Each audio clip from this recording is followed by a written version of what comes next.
اقرأ أخيا ورتل القرآن. بسم الله الرحمن الرحيم. الحمد لله والصلاة والسلام على خير خلق الله محمد وآله وصحبه ومن والاه. اهل سنت والجماعت چې په باب د عقیده کې او خاص کر په باب د اسماء او صفاتو کې دا الفاظ وایي من غیر تحریف ولا تعطیل. اهل سنت والجماعت تحریف نه کوي په باب د اسماء او صفاتو کې او تأویل نه کوي. نو بعض اهل سنت والجماعت دا تعبیر کوي من غیر تحریف او بعض اهل سنت والجماعت دا تعبیر کوي وی من غیر تأویل. د تحریف لفظ وضاحت زمونږ سره شوی و چې تحریف څه ته وایي. نن شرح ده د لفظ د تأویل. اهل سنت والجماعت تأویل نه کوي په باب د اسماء او صفاتو کې. تأویل څه ته ویل کېږي؟ لغتا دا مصدر دی من باب التفعیل په معنا د اصلاح او رجوع سره دی. اولته یعنی اصلحته، اولت الیه یعنی رجعت الیه بمعنى الاصلاح والرجوع. تأویل په اصطلاح کې څه ته ویل کېږي؟ په دې کې دوه اصطلاحات دي معروف. یو اصطلاح د سلفو او بل اصطلاح د خلفو. تأویل فی اصطلاح السلف او فی اصطلاح اهل التفسیر تأویل ویل کېږي هو تفسیر اللفظ وبيان معناه وإيضاحه وشرحه. تفسیر ته ویل کېږي، وضاحت ته ویل کېږي، شرح ته ویل کېږي. ومنه قول الامام ابن جرير رحمه الله تعالى عليه في تفسيره. لکه حافظ ابن جرير وایي په خپل تفسیر کې باب تأویل قول الله تعالى. الته تأویل په معنا د تفسیر سره دی، تأویل په بیان د معنا سره دی او په معنا د وضاحت سره دی. دا یو معنا ده په نزد سلف باندې. دویمه معنا د تأویل ده عند السلف وقوع الخبر كما هو في الواقع.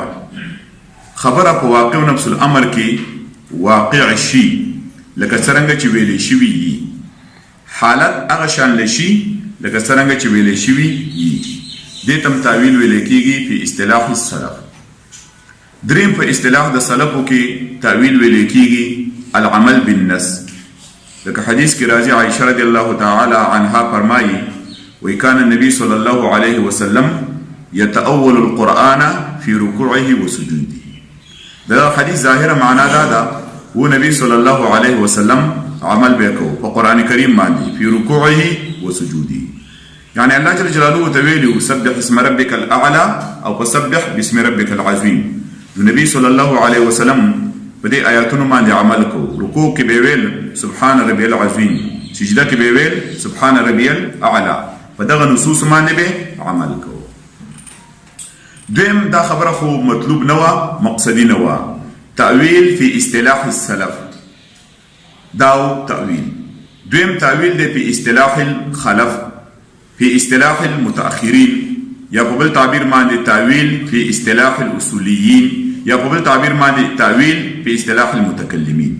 دا ټول د تأویل معناګانې دي عند الخلف، عند المتأخرين، عند الاصوليين او عند المتكلمين. تأویل څه ته ویل کېږي؟ د دې په اصطلاح کې مختلفه تعبیرات دي خو دا ټولو تعبیراتو مقصد یو دی، هو صرف اللفظ عن معناه الراجح الى المعنى المرجوح لدليل يقترن به یا لاجل قرینه. د تأویل معنا دا ده لفظ اړول د معنا راجحنا کوم چې د دې لفظ معنا حقیقي ده،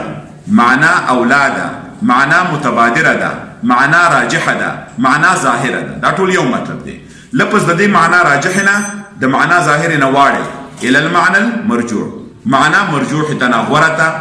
ولذا واړي لدلیل یقترن به یا لاجل قرینه. زمونږ سره یو قرینه ده، د دې قرینې د وجه نه دا لفظ د معنا راجحنا معنا مرجوح ته اړوي. نو د دې وجه نه دا کم تعویل چې دا تعریف دی فی اصطلاح الخلق تعویل په دوه قسمه دی یو ممدوح او بل مذموم که چرته دا قرینه و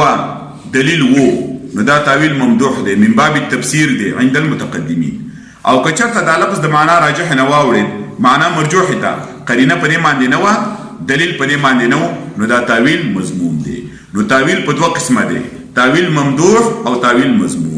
البته ګوره دا دوه اقسام چې په تعویل کې جوړیږي یا ممدوح دی یا مذموم دی دا په تعویل کې جوړیږي چې کوم تعویل دی په اصطلاح المتأخرین تعویل په اصطلاح المتقدمین ټول تعویل چې دا ممدوح دی مذمومه نه دی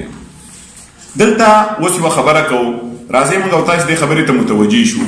دا یو ضروري خبره ده کوم چې متکلمین وای یا متأخرین وای صرف اللفظ اړول د لفظ عن معناه الراجح دا لفظ واړه د معنا راجح نه چاته واړه ال المعنى المرجوح لدلیل یا لاجل قرینه چې آیا په دې خبره باندې دی متأخرینو په واقع نفس الامر کې عمل کړي دي کړي دي آیا دې ته موږ سوچ او فکر وکړو دا دې چې کوم تعویلات کوي په دې تعویل باندې د دې سره کوم قرینه شته کوم دلیل شته او کنه نشته هم دسې د خپل ځان د نصوص معنی د خپل خواهش او د طبیعت موافق دی واقع نفس الامر ته چې موږ وګورو د دې خلکو سره په خپل تعویل باندې هیڅ یو قسم لا قرینه او دلیل نشته لکه د دې یو مثال یو دو مثال زه تاسو ته ذکر کوم اولنې مثال لفظ د ید دا صفت دی د الله جل جلاله ما منعك ان تسجد لما خلقت بيدي بل يداه مبسوطتان تبارك الذي بيده الملك دا ید د الله جل جلاله صفت دی و چې دا خلک کم تعویل کوي په دې لفظ د ید کې چې د الله جل جلاله صفت راغلی او نسبت او اضافت الله جل جلاله ته شوی دی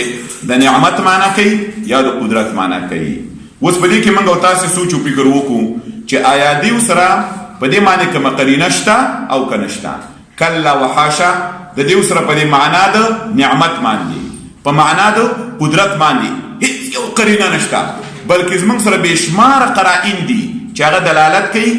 په ید چې دا په معنا د لاس سره دی او د معنا ظاهر قرائن دي د معنا حقیقي قرائن دي د دې قرائنو د وجنا او د دې قرائنو سره ید په معنا د نعمت ویل یا ید په معنا د قدرت باندې ویل نو دا تأویل نه دی بلکې دا تحریف دی معنوي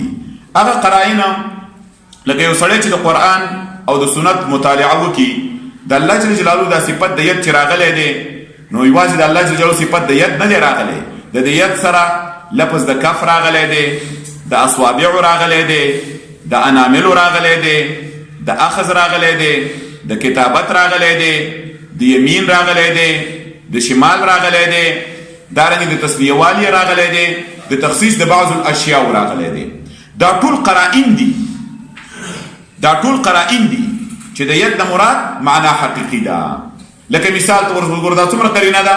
ما منعك ان تسجد لما خلقت بيدي ابلیس الله وي ته څه منع کړې د سجدي کولو نه چې هغه ته سجده ونه کړله چې ما پیدا کړې د بيدي په خپل لاس باندې نو دا ما منعك ان تسجد لما خلقت بيدي دا تسنیه والی دا تخصیص د آدم علیه السلام دا په خپل قرینه ده نو د دې قرائنو سره چې دا ما ته ذکر وکړه اوس یو سړی د ید نه معنا د لاس نه اخلي او د ید نه معنا د قدرت اخلي نو دا ښکاره دلیل دی چې د دوی دا تعویل من باب التحریف دی دا من باب التأویل نه دی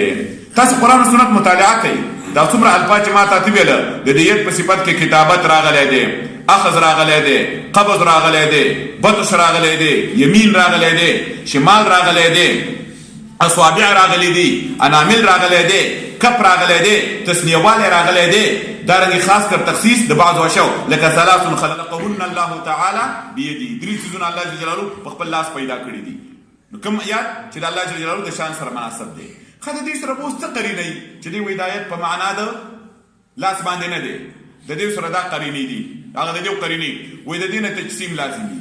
د دې نه تشبیه لازمي الله له اعضاء ثابت شي الله له اجزاء ثابت شي الکه دغه تشبیه او تجسیم د خپل ذهن نه وباسا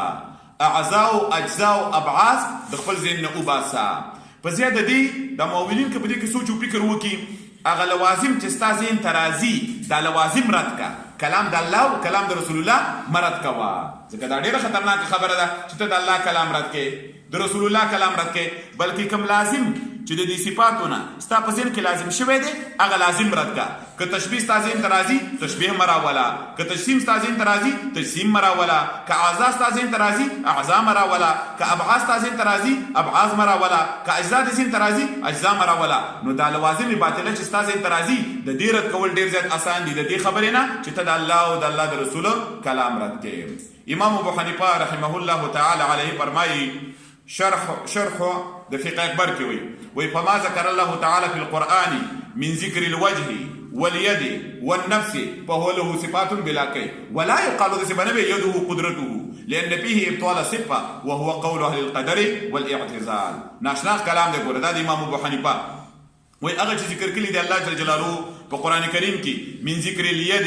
من ذکر الوجه واليد والنفس الله ید ذکر کړي الله وجه ذکر کړي دا الله نفس ذکر کړي دی فهو له صفات بلا كيف دا د الله جل جلاله صفات دي کما یلیق بشأنه د دې په کیفیت نه بیانې بیا ناشنا خبره ده کې ولا يقال يده قدرته د ید معنی په قدرت باندې نه کې د ید معنی په نعمت باندې نه کې ولی لان فيه طول صفه الله صفات باطل ک وهو قول اهل القدر والاعتزال دا د قدریه او ترجمه دي دا د معتزله او ترجمه دي دویم هغه مثال چې هغه ښکارا تاسو په دې باندې دلالت کوي چې د کوم دا تعویل کوي دا تعویل ګوره تعویل نه دی دا تعویل تفسیر نه دی دا د سیاق سباق سره موافق معناګانې نه دي بلکې دا تحریف دی معنوي حذوا بحذف بالکل دا غیر سره برابر دی هغه حمل دی د الله جل جلاله د کلام په کلام نفسي باندې کلام نفسي هغه ته وایي چې هغه مسموع نه ابتدا نه لري انتها نه لري خبر پکې نه انشاء پکې نه حرف نه لري صوت نه لري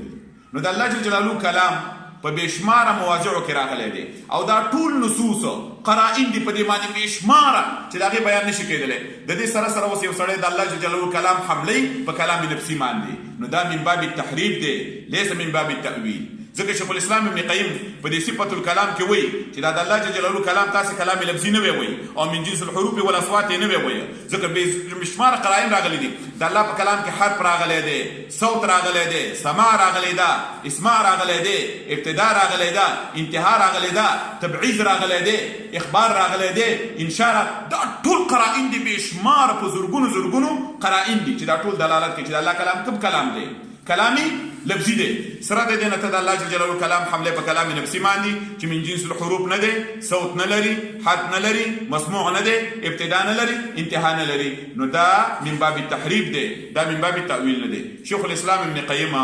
رحمه الله تعالی علیه په سواق المرسله کې فرمایي ويهب ان ذلك دا تأویل چې د الله کلام لفظي حمله په کلام نفسي باندې يمكن في موضع او اثنين او ثلاثه او 10 دا تعویل به ته وکړي په یو ځای کې په دوه ځایونو کې په درې ځایونو کې په لسو ځایونو کې اپا يمكن حمل 3000 آیات و10,000 آیات كلها على المجاز دا خبره ممکنه ده چې تو 2,000 3,000 10,000 دلائل راواخلو دا ټول په مجاز باندې حمل کړي نو مسلمانانو ورونو سوچ او فکر کوئ ټیک شولا که یو سړی تعویل وکړي لفظ د معنا راجح نه واړي معنا مرجوح ته خو که د ده سره قرینه وي نو ټیک ده دا به تفسیري دا ممدوح تعویل دی خو اکثره دا تعویلات چې خلک کوي خاص کر په باب د اسماء او صفاتو کې هیڅ یوه قرینه د دې سره نشته دی نو هلته په خولې باندې وایي لاجل قرینة یعنی دلیل یقترن به او په دې خبره باندې په واقع په نفس الامر کې هیڅ یو عمل نه کوي قرینه ورسره نشته